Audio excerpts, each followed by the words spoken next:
Eu sou Isis Vargas e hoje vamos falar sobre a comunicação. A comunicação na política precisa ser levada a sério. E por que eu te digo isso? Você já viu casos em que uma simples declaração de um político teve consequências desastrosas? Falas impensadas, sem responsabilidade, que impactaram diretamente a vida das pessoas. Não é incomum vermos discursos mal planejados ou uma promessa precipitada influenciar o mercado. Um exemplo clássico, o anúncio de uma medida que sequer foi oficializada pelo governo, mas só por ter sido já mencionada, fez o dólar disparar e trouxe incertezas para a economia. Esse fenômeno não acontece apenas lá no governo federal. Em um pequeno município do interior, um prefeito pode ir à rádio e fazer uma declaração infeliz. Qual é o resultado disso? Uma reação negativa da Câmara de Vereadores, um clima de tensão que vai afetar a votação e que votações importantes podem ser travadas. No fim das contas, quem sofre é o cidadão. Isso a gente chama de ruído de comunicação. Guerras políticas desnecessárias poderiam ser evitadas se houvesse um planejamento adequado de quando e como se comunicar. Em alguns casos, se soubessem a hora de simplesmente não falar. Hoje, com as redes sociais, qualquer declaração se espalha rapidamente. Um deslize pode atingir milhões de pessoas em questão de minutos. E é exatamente isso que temos visto. Um descuido generalizado, uma falta de preocupação com as consequências das palavras. A comunicação política, ela precisa ser responsável. Um discurso, ele pode unir ou dividir, trazer confiança ou gerar o caos. E no final, a responsabilidade maior é sempre com o povo. Não é apenas o que se diz, mas como se diz e quando se diz. Um político preparado, ele sabe medir as palavras, sabe qual é a hora de falar e qual é a hora de agir em silêncio. Muitos problemas poderiam ser evitados se houvesse mais preparação e consciência do peso de cada declaração. O eleitor precisa cobrar isso. Assim como exigimos preparo técnico e gestão eficiente, também precisamos exigir responsabilidade na comunicação política. Porque no final das contas, não são apenas palavras soltas ao vento, são decisões que afetam e impactam a vida das pessoas. Se os políticos começarem a tratar a comunicação com a seriedade que ela merece, crises desnecessárias não ocorrerão. E quem mais ganhará com isso? A sociedade. Estamos de volta com o programa Em Evidência na TV, aqui na Masper TV, é claro. E aí, lembrando, né, que o programa Em Evidência na TV tem o patrocínio de CDP Consultoria em Direito Público. Kaisermac, mais da metade dos municípios já optaram pelos produtos e equipamentos da Kaisermac. Também Iceberg Comunicação, muito além do que se vê, estratégia e comunicação para a política de verdade. E lembrando que agora a gente tem um novo apoiador aí, né? O nosso time de apoiadores está ganhando aí um reforço de peso, pois a partir de agora o IB Saúde também é um dos nossos patrocinadores. Seja muito bem-vindo, então, Instituto Brasileiro de Saúde, Ensino, Pesquisa e Extensão para o Desenvolvimento Humano. Meu próximo convidado é presidente de uma associação municipalista que há anos é a maior amplificadora das reivindicações de uma região que carece de mais reconhecimento no Rio Grande do Sul. O programa Em Evidência na TV de hoje recebe o prefeito de Pinheiro Machado e presidente da Zona Sul, Associação dos Municípios da Zona Sul, Ronaldo Madruga. Prefeito, muito boa tarde, muito boa noite, muito bom dia, porque o programa ele repete depois. Seja muito bem-vindo ao Em Evidência na TV de hoje. Prazer em recebê-lo. Obrigado, Cláudio. Boa noite, um bom dia, uma boa tarde a todos que nos acompanham, e é um prazer poder adentrar aos lares e levar um pouquinho da nossa informação, um pouquinho da nossa trajetória para saber o que acontece lá no Rincão, lá no Pampa, lá quase em divisa com o Uruguai. Que maravilha! A gente sente lá o frio do minuano. É mesmo? Eu vou começar perguntando então, prefeito Madruga, para a gente fazer uma propaganda, né, de Pinheiro Machado. Qual é a distância de Pinheiro Machado aqui da cidade, aqui de Porto Alegre, da capital? Quantos habitantes tem e a base econômica do município? Pinheiro Machado fica em torno de 342 quilômetros da capital, Porto Alegre. O número de habitantes, 11.280, e a economia é agricultura e pecuária.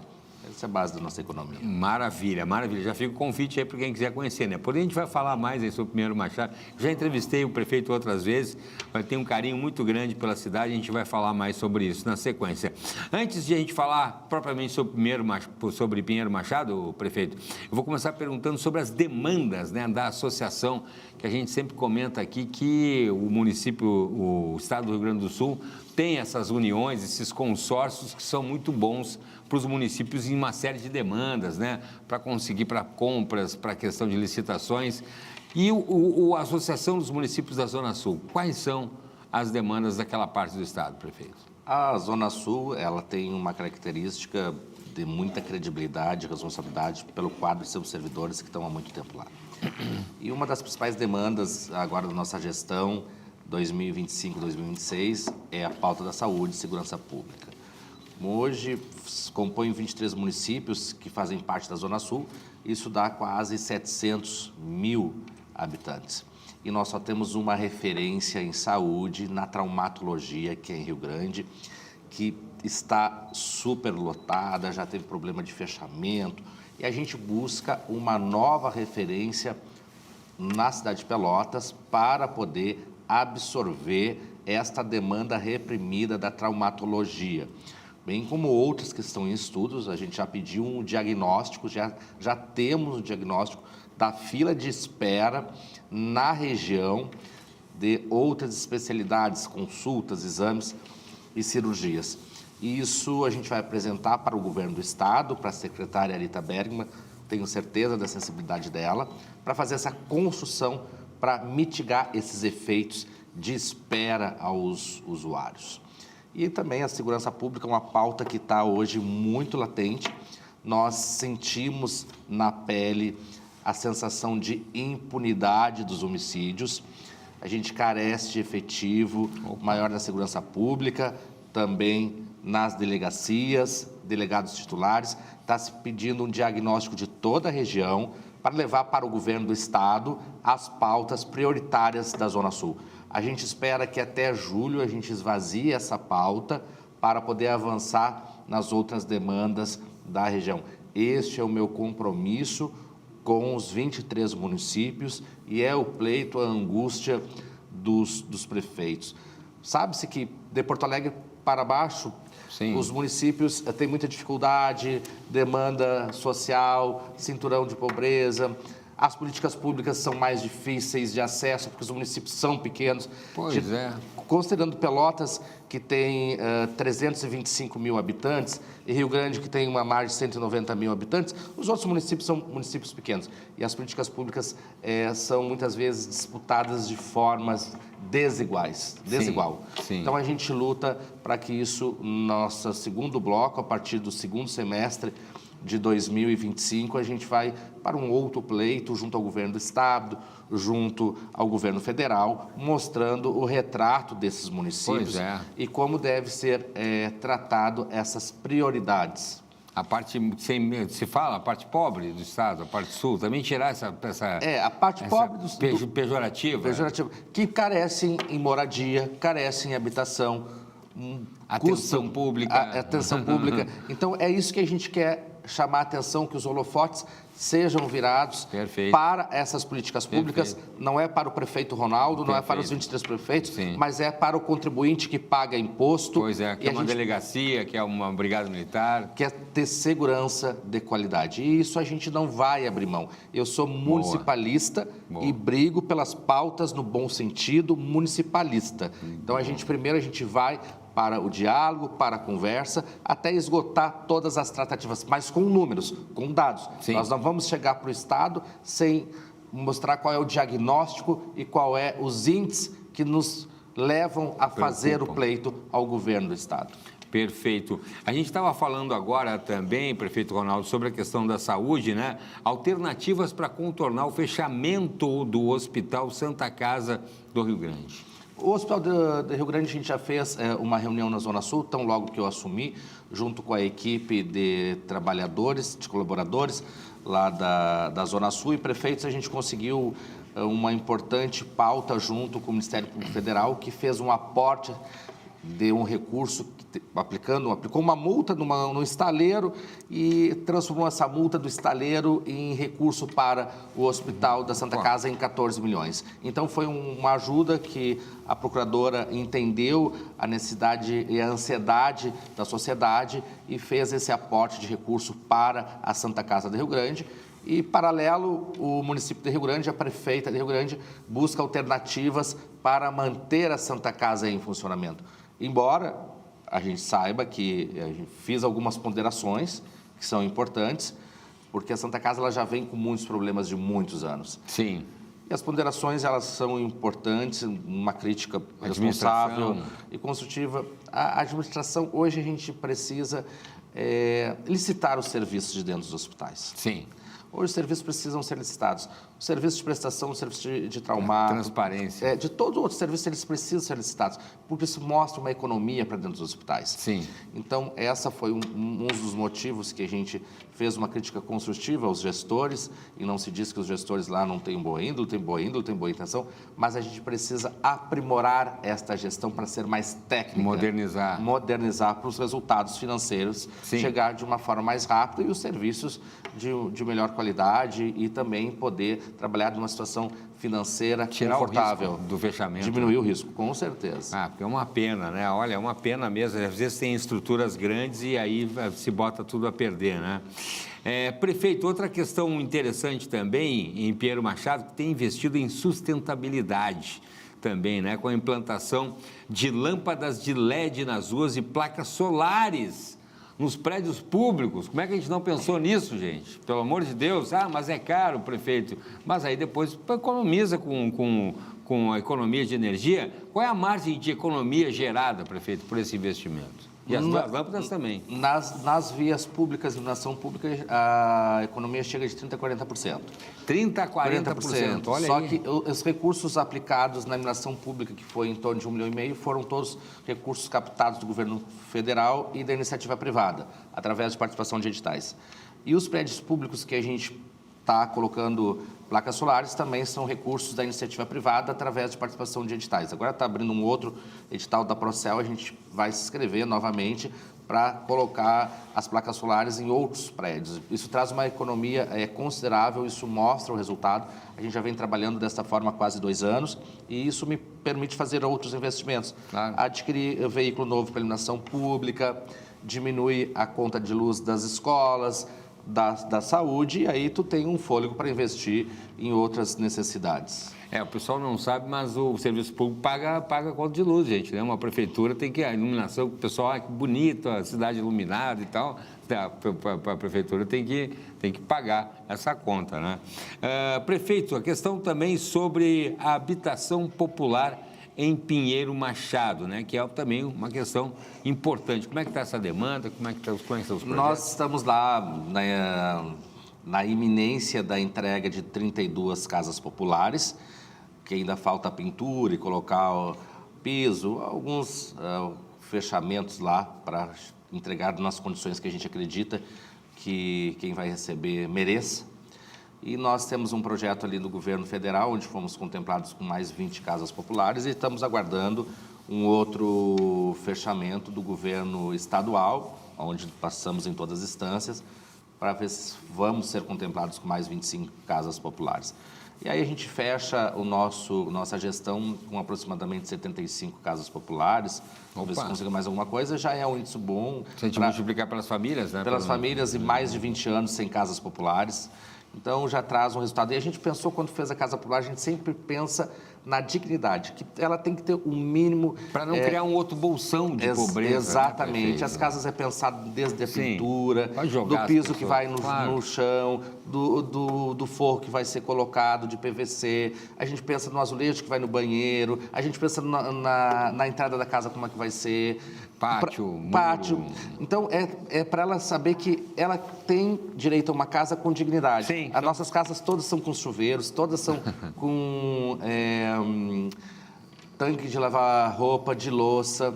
Então, saneamento pela região, loteamento. Exatamente. Também com caixa d'água. Sim. Então, a gente pensa de uma forma diferente. A gente quer dar dignidade. E eu sei que as pessoas estão demorado para a entrega, mas é porque a gente está pensando nos mínimos detalhes. Vai valer a pena. Vai valer a pena. Isso eu tenho certeza absoluta. Porque é importante, né? Porque senão a gente joga as pessoas lá, né, prefeito? A gente já viu aqui em Porto Alegre, infelizmente, acontece muito. A gente tem esse exemplo. Um local meio mal estruturado, e aí vai indo, aí tem a grilagem, o pessoal ainda vende para outro e tal, aquelas questões, e não tem estrutura e quando vê se torna às vezes não tem até questão de saneamento básico. E o mais importante, nossos investimentos não são financiados. Os nossos investimentos são investimentos que são pagos conforme termina a obra. O recurso está na conta, a gente manda fazer. A gente não faz uma dívida sem o dinheiro para pagar. Então, nosso recurso não existe financiamento em banco, porque eu não posso deixar o município endividado para qualquer outro gestor que vai assumir, porque o município é de futuras gerações e a gente tem que pensar também no futuro. Então, a gente faz sempre, eu pensei na administração de uma forma mais conservadora, sim, mas sem endividamento. Sem endividamento e pisando em terreno sólido. Sim, porque senão a bomba fica para o outro lá. E tem que pensar assim, não, mas aí não é problema meu. Não, mas aí a população, no fim, acaba sofrendo com a falta de investimento e para arrumar a casa. Prefeito Ronaldo Madruga, prefeito de Pinheiro Machado, o nosso primeiro bloco já está no final, já terminou, mas não sai daí, porque em seguidinha a gente vai seguir falando aí sobre investimentos na área da educação. Também tem o Prato Cheio de Dias Melhores, que completou 3 anos, e por aí diante. Não sai daí que a gente já volta com um programa em evidência na TV.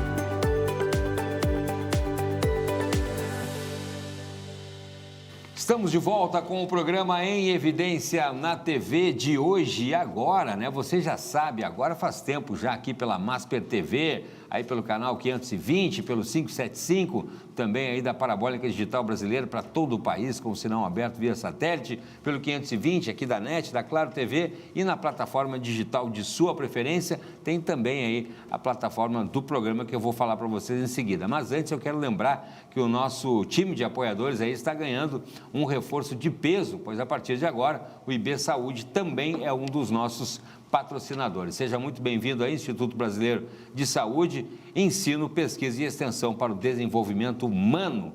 O programa Em Evidência na TV também tem um apoio aí de CDP Consultoria em Direito Público, Kaisermac, mais da metade dos municípios já optaram pelos produtos e equipamentos da Kaisermac e também a Iceberg Comunicação, muito além do que se vê, estratégia de comunicação para políticas de verdade. E aí, né, já falamos aí o IB Saúde, Ensino, Pesquisa e Extensão para o Desenvolvimento Humano. Né? Programa Revista Em Evidência na TV, na política e nos negócios, quem faz está em evidência. Estou conversando com o prefeito de Pinheiro Machado, prefeito Ronaldo Madruga, e também presidente da Zona Sul, sobre essa região tão querida do estado aqui para os gaúchos, né? Vou seguir comentando, prefeito, sobre a questão dos investimentos realizados na área da educação. Eu sei que tem ali os percentuais exigidos por lei para as prefeituras investirem, mas, pelo que eu falo com os colegas, sempre há mais do que esse valor, né, prefeito? Como é que está nessa área da educação lá, Pinheiro Machado? Pinheiro Machado sempre investe um pouquinho mais, porque há necessidade. E não tem outra maneira a não ser investir em educação. Mas quando eu falo em investir em educação, eu falo em investir também no estudante, também na estrutura escolar. Porque não se tem educação se não tiver uma criança bem alimentada, não se tiver uma criança vestir uniforme. Não adianta você ter um professor top, um professor com melhor salário. Uma sala de aula... E tu chega numa sala de aula e uma criança tem fome. Então, a gente tem que pensar em equalizar, em ter as políticas públicas que possam atender também essa clientela. Pinheiro Machado tem quantas crianças? Tem escola pública, creche? Nós temos creche, hoje nós temos mais de 1.000 crianças, entre adolescentes e crianças, na rede municipal. É um número bem expressivo. E as escolas temos escolas no interior e a maioria das escolas ficam na sede do município. Sim, porque tem essa relação também da parte urbana e a parte rural da cidade. Como é que é lá? Funciona bem as escolas do interior. A gente tem ainda a população rural, precisa que a escola esteja lá. Sim, transporte. Transporte, né? Seus filhos moram lá. A gente conseguiu renovar mais de 70% da frota escolar. Foram mais de 3 milhões investidos, parte de recurso próprio, parte de recurso do governo federal. Isso traz uma segurança no transporte, mas ainda precisa avançar muito. Sim. A gente tem um projeto lá que é o Prato Cheio de Dias Melhores, que é onde a criança, ela sai da escola, ela pode almoçar na escola, e quando ela entra para a escola, ela vem um pouquinho mais cedo e ela almoça na escola também. E a gente tem uma adesão muito grande. É mesmo? Muito grande. Eu lembro que, lá na minha infância, quando eu tinha 7 anos, eu trabalhava... É de Pedro Machado? De Pedro Machado. Eu trocava comida por trabalho. Eu trabalhava e trocava o meu trabalho por comida, porque minha família era muito pobre. Sim. E eu disse, se algum dia eu for alguma coisa, eu nem pensava ser vereador, nem pensava ser prefeito. E eu disse assim, eu quero fazer alguma coisa pelas crianças. E aonde que eu posso fazer algo pelas crianças? É dentro da escola. Sim.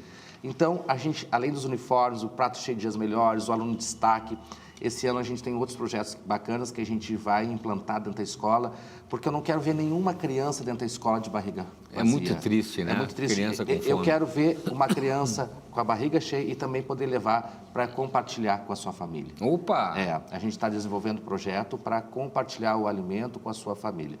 Porque a gente sabe que quando a gente consegue fazer uma estrutura mínima, ela vai para casa com outro sentimento. Sim. E ela vem para a escola com outro sentimento. Sim. Então, eu sempre pensei desta forma em poder fazer diferente para essa criançada, pensando naquele espelho lá que eu passei lá atrás e dizendo que é um compromisso de toda a sociedade. É verdade. Não é um compromisso do prefeito Ronaldo, é um compromisso do Ministério Público, é um compromisso do Poder Judiciário, é um compromisso de todo o poder público. A gente não pode lavar as mãos para o problema social. Não adianta tecnologia, exatamente. E uma criança com barriga vazia. Eu digo, aonde foi a falha de uma criança que não foi bem alfabetizada? Aonde foi a falha de uma criança que foi para as drogas? Aonde está a falha? Será que a falha é só do prefeito? Será que é só do Estado? Será que não existem outros atores que falharam na fiscalização da aplicação da política pública, que preferiram fazer uma cobrança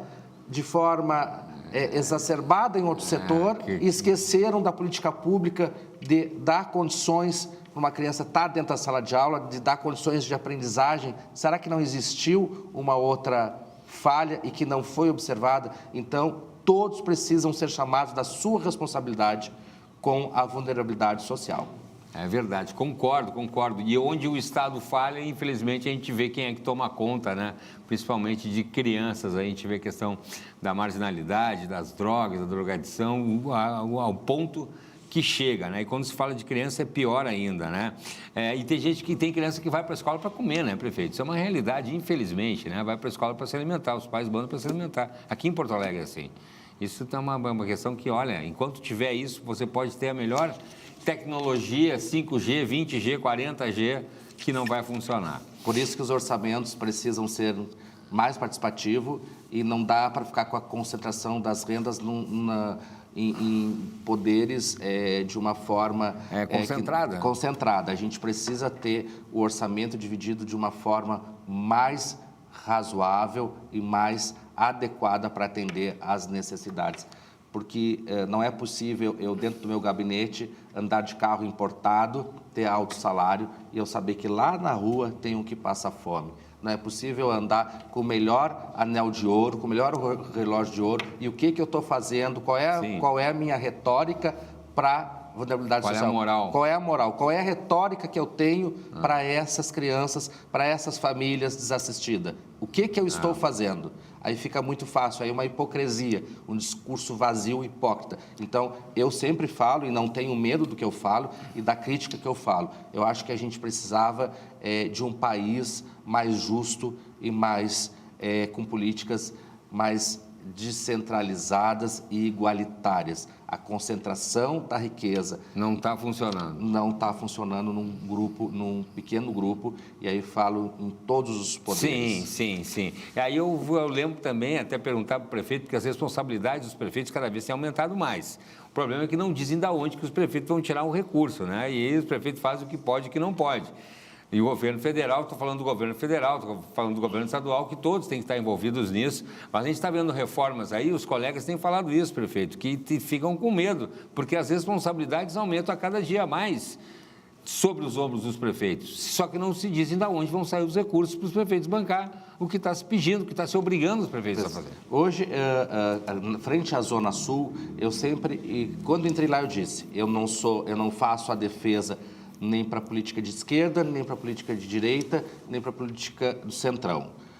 Porém, a gente precisa observar que as imposições pelo Estado, tanto do Estado do Rio Grande do Sul e quanto pela União, principalmente ainda mais pela União, de projetos que são criados e aprovados, aonde passam as responsabilidades para os municípios sem saber de onde vai tirar o recurso, e também como dos órgãos de fiscalização, fica muito fácil jogar lá para o prefeito, porque está lá na ponta. Agora, quem vai pagar esta conta? Agora, com esta legislação que tem a nova lei federal, que freia, sem dizer de onde vai sair o dinheiro para um novo investimento, ela está freando um pouco, mas ainda tem alguns abusos que a gente está acompanhando, que querem votar projetos para passar à frente as despesas para os municípios e estados. Então, precisa de uma conscientização e eu digo o Congresso, a Câmara dos Deputados, a Câmara dos Senadores tem que pensar em políticas públicas de resultado. Não adianta essa briga que está entre direita e esquerda. A gente está muito... aqui embaixo ninguém está mais com paciência. A gente está minado. Isso faz mal para nossos ouvidos. A gente não quer isso. Não leva a lugar nenhum. A gente quer que o país avance. Não anda, é verdade. Seja quem seja o prefeito eleito, o presidente foi eleito pelo voto da maioria. A gente tem que respeitar a decisão e querer que o país cresça, que o país avance, que o Estado avance, que o município avance. Essa briga não leva... Congresso, não traz o progresso e também transmite para nós que estamos lá nas nossas casas assistindo, não transmite aquilo que a gente quer para o país. Entra ano e sai ano. Aquilo que a gente quer para nossas famílias, aquilo que a gente quer para nossas crianças. Não é isso que a gente quer ouvir, que a gente quer escutar. Chega. Exatamente. Concordo e assino embaixo, prefeito. Vou perguntar, inclusive, a questão da importância do Centro de Apoio de Ensino Estruturado de Educação Inclusiva. Isso é importante também, né? As crianças aí com necessidades especiais, do Instituto Germinar para o município, prefeito. A gente tem lá do TEA, o transtorno do espectro autista, e isto... Ele hoje tem quase 100 crianças sendo atendidas. Opa! Com umas demais dificuldades neurológicas e desenvolvimentos, não verbal, agressivo. E a gente procura, dentro deste centro que é Germinar, e por que Germinar? Porque a gente pegou como base um símbolo que é um girassol, né? Onde que quando ele se coloca em frente um girassol para o outro, ele tem um sentido de germinar e de transmissão de uma energia de progresso. E a gente colocou germinar por uma simples simbolismo. Mas a importância do germinar é ajudar as famílias. Hoje a gente atende crianças desde o nascimento, que já estão com problemas, e depois crianças que vão apresentando o problema, para poder ter um desenvolvimento adequado, para ter apoio às famílias, para quando entrarem na escola, já saber que já estão em tratamento, em apoio. Inclusive tem lei para isso, né? Tem lei, o nosso centro... Para a escola apoiar. É custeado com recurso próprio, nós não temos apoio do governo federal e governo estadual, e existe ainda muita falha, não existe política pública. É verdade, embora seja lei, o TEA tem leis para isso, não mas tem, não é aplicada. Não tem cofinanciamento para esta política. E é caro, é caro. Um fonoaudiólogo, a gente paga R$12 mil 20 horas. Sim, é caro, gente. O terapeuta ocupacional, você paga mais de R$12 mil. Fora 20 horas. Equipamentos e tal. E é uma política que ela precisa de cofinanciamento. A gente precisa de apoio. Os municípios estão fazendo seu papel sozinho para poder ajudar as famílias, porque é onde estão batendo na porta todos os dias do prefeito. E cada vez mais crianças. O município é onde tem em torno de mais de 1.000 alunos, nós temos 100 crianças. Olha a proporção de quantas crianças precisam deste atendimento. Imagina só, gente. E o valor para tudo isso, é verdade. E aí também, né? Repito, ali, época de campanha, o pessoal, não, vamos ajudar, vamos fazer, vamos acontecer. E aí, no fim, cai nas costas do prefeito ou das cidades ou da iniciativa privada. E elas não podem ser expurgadas da sociedade. Elas precisam estar dentro da escola, dentro do espaço escolar, elas têm capacidade, elas têm inteligência, elas só precisam serem trabalhadas. Sim. Elas precisam de apoio, é isso que a gente quer. Sim. E conforme as normas, as crianças do espectro autista. Tem que ter alguém que cuide junto da aula, né? Alguém que dê atenção além do professor. Além do professor, depende o grau, de comprometimento. Tem um grau que é mais severo, outro mais leve. Então, depende o grau para poder ter o acompanhamento dentro da sala de aula ou não. Mas ele está ali incluso com os demais alunos e a gente não pode fazer nenhum tipo de discriminação. Ele precisa estar incluído. Ao contrário, até para as outras crianças também, né? Conviver. E, gente, isso já foi discutido. No caso do TEA, é para estar na sala de aula. Eu entrevistei aqui uma denúncia aqui na capital que fizeram uma escola, pegaram todas as crianças que tinham os problemas de TEA e botaram dentro de uma sala de aula, isolados. Entendeu? Não pode fazer isso. Aí você está excluindo. Aí nem as crianças que estão na escola ficam olhando aquelas crianças de uma maneira estranha, esquisita, e as crianças que têm lá a síndrome ficam olhando para o resto do mundo. Vai ficar sempre assim. Isso é contra a lei fazer isso. Isso é contra a lei, inclusive. Isso é contra a lei. Tem que fazer uma denúncia no Ministério Público que tem interesse na ação, porque jamais pode fazer isso e tomar esse tipo de atitude, isolar, fazer esse tipo de exclusão da sociedade. É verdade. Prefeito, uma questão importante também, falando na questão da educação, é o aluno destaque. Como é que é isso? A gente faz uma premiação para os alunos de destaque todos os anos que obtêm o melhor resultado nas escolas. Então, a gente faz todos os anos, primeiro e segundo lugar, aí a gente acerta com os alunos qual é a premiação que eles gostariam. E aí a gente vai lá e banca a premiação. Este ano a gente está com uns projetos diferentes para dar mais motivação a eles, junto com o aluno de destaque, porque a gente sabe que eles gostam, que eles se sentem motivados, né?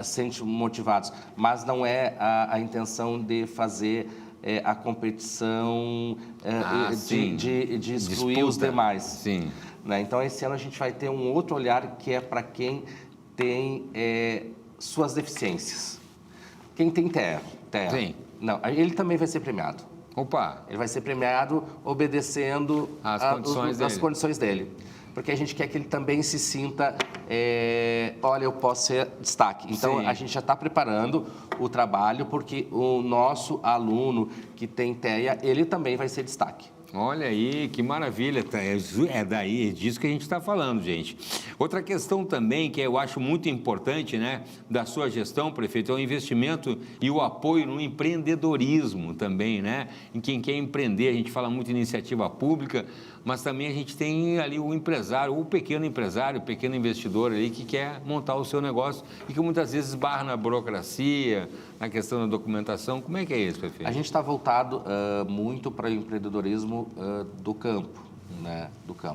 A gente teve alguns projetos que foram com recursos próprios, que a gente acabou alcançando o recurso para o homem e a mulher do campo, que estavam dentro dos requisitos para serem contemplados para melhorar a sua produção, ou melhorar a sua genética.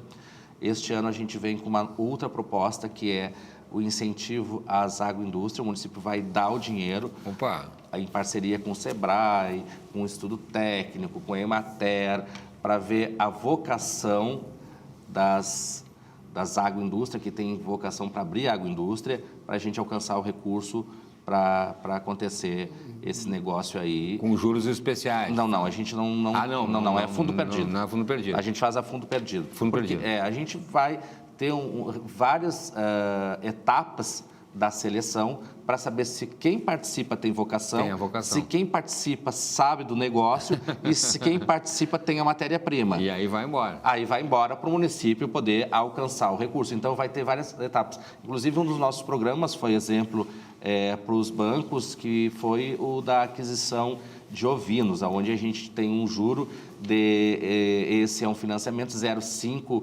ao mês, 0,6 ao ano, que é mínimo.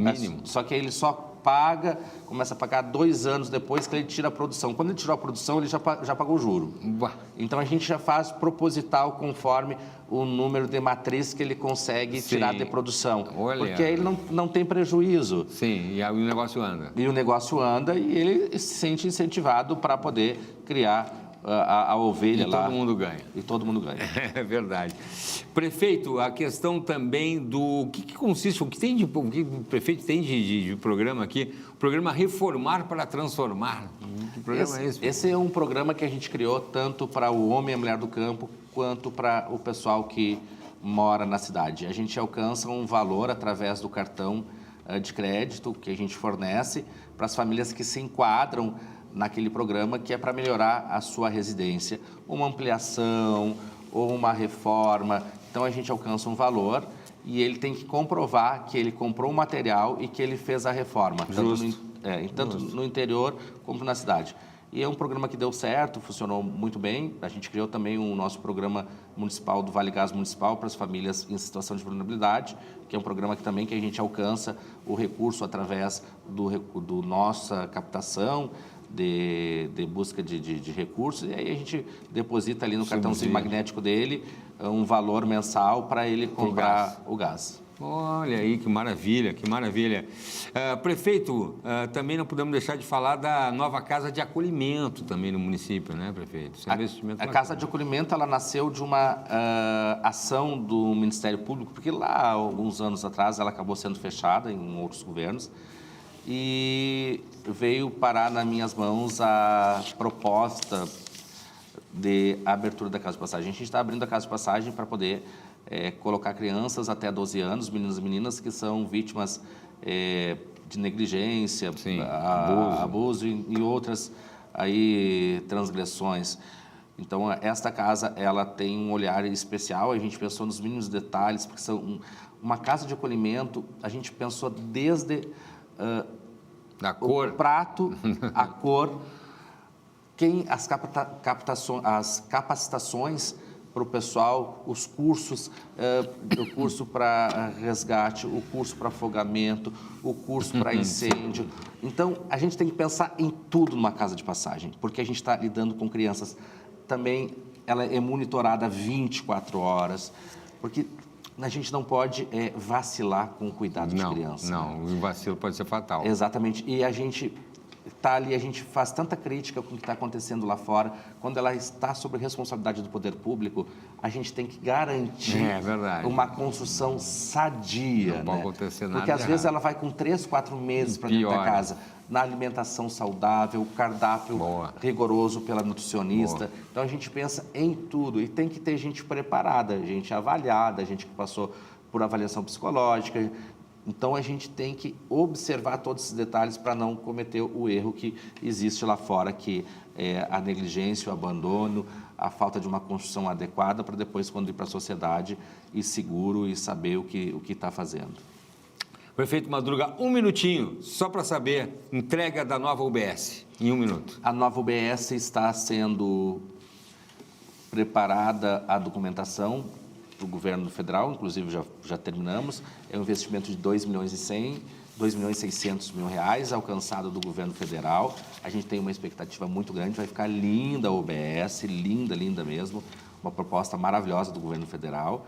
E a gente estima que, se tudo der certo, o ano que vem, final de dezembro, a gente esteja aí inaugurando essa nova unidade básica para a comunidade de Pinheiro Machado. Prefeito Ronaldo Madruga, muito obrigado, viu, pelo seu tempo aí. por conversar um pouquinho sobre Pinheiro Machado, sobre a Zona Sul do Estado. A gente é parceiro, tá bom? Espero que a gente siga conversando aí, vamos avançando nesses projetos muito bacanas, que eu tenho certeza que o pessoal de casa gostou também. Obrigado, em Evidência na TV. Obrigado, Cláudio. Um prazer estar aqui com vocês e falar um pouquinho da nossa história, que é possível, sim, vencer a superação. Obrigado, prefeito.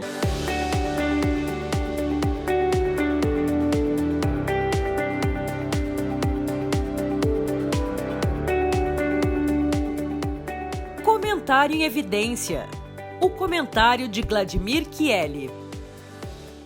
O seminário realizado esta semana, envolvendo gestores públicos de todo o Estado, com o título Desafios do Mandato 2025-2028, foi um verdadeiro sucesso de público e de técnica. Estiveram presentes cerca de 500 gestores municipais, entre prefeitos, vice-prefeitos, secretários, procuradores, vereadores e uma gama muito grande de servidores municipais. Os assuntos debatidos são da ordem do dia dos gestores e também da aplicação das políticas públicas no âmbito municipal. Tratou-se basicamente dos principais temas que envolvem a judicialização da saúde, um tema sempre presente e sempre necessário ser debatido, com a presença do desembargador Ney Widmann e da subprocuradora-geral de Justiça, Isabel Barrios. Tratamos também no evento sobre a terceirização de serviços no âmbito geral, incluindo também a saúde, que é sempre um grau de intensidade delicado. E também nós conversamos pela parte da manhã, no início do seminário, sobre a questão da lei de licitações. Claro que nós debatemos também outra situação importante que envolve a necessidade das reformas estruturais. Tais reformas, elas se refletem no âmbito local, na estrutura de funcionamento dos municípios, na gestão administrativa, na estrutura administrativa que envolve a questão da reforma da Previdência, que é uma situação de urgência e é uma situação de gravidade em todos os níveis de administração, incluindo o Estado e a própria União, com a Previdência Geral. E também tratamos da necessidade da reforma dos estatutos dos servidores, que estão em vigência desde 1990, onde os municípios adotaram esta possibilidade autorizada pela Constituição e que precisam ser adequados, modernizados e atualizados. Tratamos também da questão que envolve a necessidade de ajustes no plano de carreira do magistério, que é outra situação que provoca, por conta do piso nacional da categoria, distorções internas que afetam diretamente o orçamento municipal e a geração de despesas adicionais, que não são passíveis e nem possíveis de serem suportadas pelo erário.